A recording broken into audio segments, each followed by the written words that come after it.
All right, you guys, we got some great art. You guys are blowing me out of the water. The creativity and the slants that they've been taking. The level of quality is going up. But Fritz Kahlo, I mean, that is so great. So cute, Kara. I love obviously the reference to Frida Kahlo, the great artist, and the little flowers that are right at the top. The rosy cheeks. And of course the eyebrow that she's very well known for. So great. But not to be outdone is her husband, who chipped in here with finger paints. If you remember, my little pen wasn't working last week, so I had to use my finger to draw with.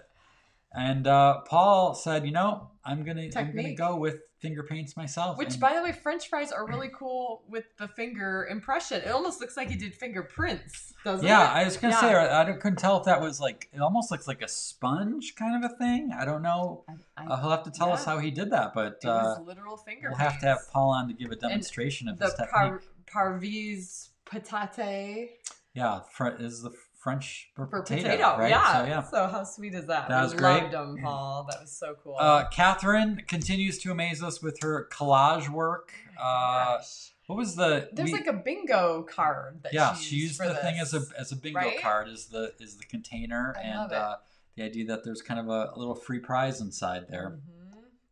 Stephen goes full on French, throws in the Eiffel Tower in there. I know. That was next level.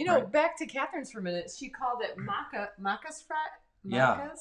We looked that up, Catherine, because we're like, macas. What is that? And I confirmed this for us, but it sure seemed like maybe what you guys in New Zealand call McDonald's. So that's what we kind of picked up on from the Google. But the Google, that is pretty new information. Pretty good. Yep. How cool is that? Paul is confirming that he did use sponge, I believe, for those fries. So Stephen, again, great job on the Eiffel Tower. Mm-hmm. And then Cathy Rose went in a completely different direction. I love this. Blue fries looking at me like.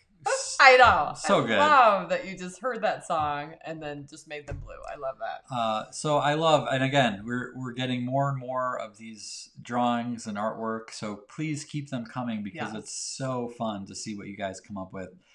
This week I want to see you guys go next level with these mokes. With these colors. I can't wait to see what you guys do with the colors. Totally. Week. So we've got meme of the week. And with the Halloween heading in here, this is how you officially ruin Halloween. Hand out Dole mini salad, fun size. And by the way, a packets. week later they're recalled. Yeah, right. Yeah, the romaine lettuce is. I wasn't sure if it was possible to top toothbrushes as the worst Halloween trick-or-treat gift or handout. Mini salads. It looks like fruit snacks, but it does. Not. Talk about a disappointment. Even if there's ranch in there, it's still not good enough, right? My favorite part is whoever put this together, like the Photoshop job on this thing is phenomenal. And I actually want a pack just to have because it's a brilliant idea. But do not do this. No. We got some adultitis fighting to talk about, though. Rachel, not only did she get to be outside in Michigan eating out, it must have been one of those warm nights that we had recently, but her and her girl that she was hanging out with got these amazing... Well, you don't even know, right? You're like, I don't remember that part of the story. Whoever she was with, I don't know, you didn't mention that part. Got these amazing... Maybe it was a guy. I don't know, Who Rachel. knows? You didn't share that part, but... You can maybe share it was as Johnny much Depp. Or as little maybe as it was want. Tim Burton. Who knows? Who knows?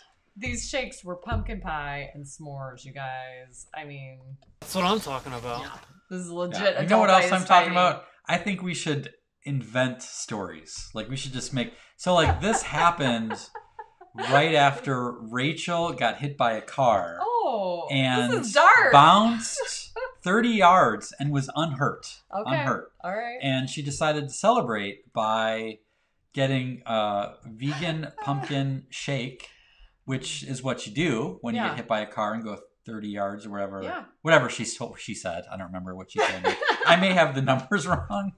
I don't remember. But yeah, I think we should it's our show. We should make up the They stories? send in the stuff. Are you guys okay with that? We embellish. I kind of like that. We got to get the ratings up. Actually, We got to get the ratings Moving on. Alrighty. And then Kelsey was trying to compete in the national pumpkin growing contest. This is actually 35 feet high. Yeah. Yeah, the scale is kind of off. It's hard to tell. But yes, that's not a table. That's a floor. That little ant you see there is a man. So Kelsey was picking up pumpkins, and when she brought it home, she realized it was smiling at her. It's got this so little grin on there. I love it.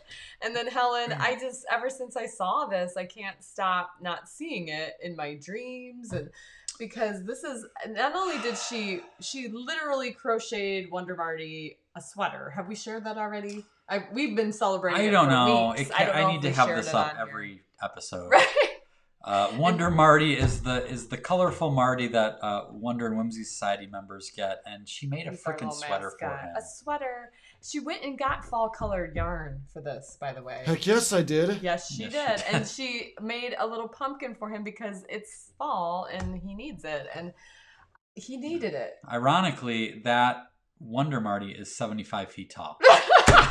To give you the scale. Well, she's from Minnesota. That's how they grow the pumpkins. Yeah. Didn't make it. The pumpkin didn't make it all the way, but it was up there.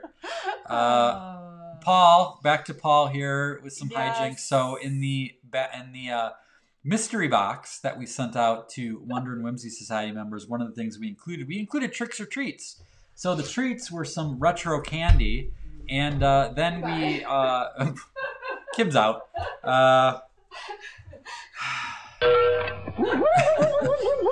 Keep it professional. Oh, here we go. Yes, so we did. Yes, oh yes, we did. We did this. just like always. When you saw it, you needed to hear it as well. So, Paul, I'm sure she fell for it. I mean, how could she not? Other than the fact that she was probably taking that picture, but So yeah, little detail.